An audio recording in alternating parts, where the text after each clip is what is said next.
360 আউলিয়ার প্রধান যিনি ওলি ছিলেন হযরত শাহজালাল মুজাররদিয়ামনি রহমাতুল্লাহি আলাইহির প্রধান সেনাপতি এবং প্রধান সঙ্গী হযরত সৈয়দ নাসিরউদ্দিন সিপাহসালাহ রহমাতুল্লাহি আলাইহি আল মাদানী, ওনার পঞ্চম অধস্তন পুরুষ মধ্যযুগীয় কবি সৈয়দ সুলতান, এটা হচ্ছে ওনার বাসস্থান, এটা হচ্ছে ওনার এলাকা। তো হযরত সৈয়দ নাসিরউদ্দিন সিপাহসালাহ রহমাতুল্লাহি আলাইহির পঞ্চম অধস্তন পুরুষ হচ্ছেন গিয়ে সৈয়দ সুলতান। উনি কিন্তু মধ্যযুগীয় কবি ছিলেন।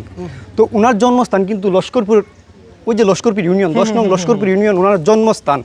তো পরবর্তীতে উনি এই সুলতান শিখে বাচ্চা নিছেন, উনি আজীবন এই কর্মস্থান ওনার পাশাপাশি উনি কিন্তু ছিলেন জমিদার, উনি কিন্তু জমিদার বংশীয় ছিলেন, আগের যুগের মানুষ কিন্তু জমিদারি করতেন। তো উনার ওই যে দরবারে মুস্তফাতে ওনার একটি অনেক পুরানো একটি স্মৃতি রয়ে গেছে, এখানে বসে উনি অনেক ভক্তবৃন্দের আকাঙ্ক্ষা দূর করতেন, ওনার কাছ থেকে অনেকই সাহায্য নিতে আসতেন, উনি সাহায্য করতেন।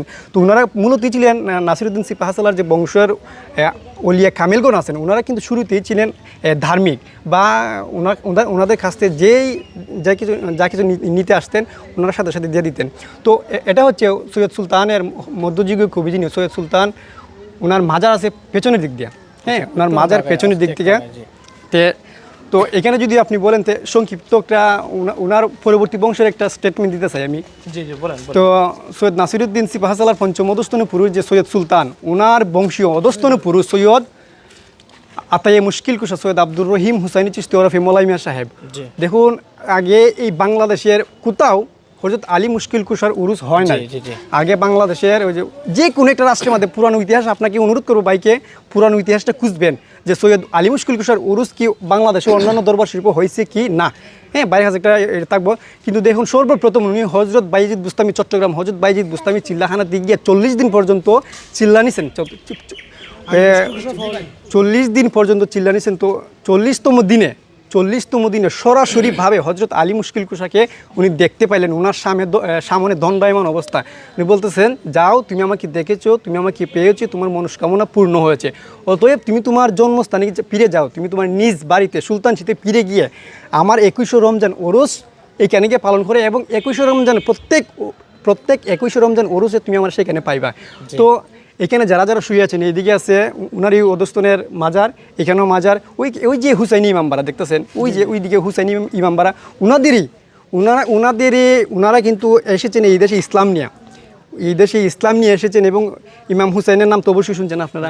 ইমাম হুসাইনের শানে আশেকে মহব্বতে প্রত্যেক 10ই মহরম এবং 9ই মহরম লাখ লাখ মানুষ ইয়া হুসাইন বলে ধ্বনি দেয়।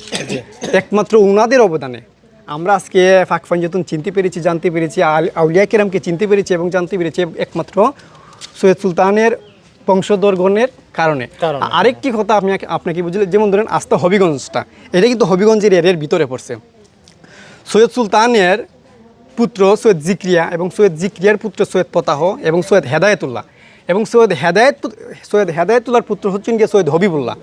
তো ফার্স্টের দিক দিয়ে উনি একটা উঁচু টিলার মধ্যে একটি বাজার, সংক্ষিপ্তভাবে একটি বাজার প্রতিষ্ঠা। আস্তে আস্তে আল্লাহর অলিরা যেখানে যান, এখানে কিন্তু একটি নিয়ামত বয়ে আসে খোয়াই নদীর পাড়ে। হ্যাঁ, খোয়াই নদীর পাড়ে একটি গঞ্জ বা বাজার প্রতিষ্ঠা করেছিলেন উনি।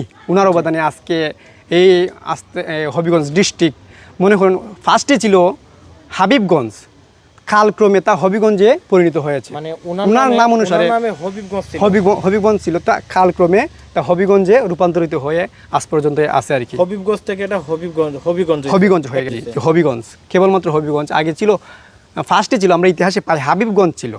হ্যাঁ, হাবিবগঞ্জ ছিল, তো কালক্রমে তা হবিগঞ্জে পরিণত হয়েছে। তো মনে হয় মানুষ তখন সংক্ষিপ্ত খুঁজে।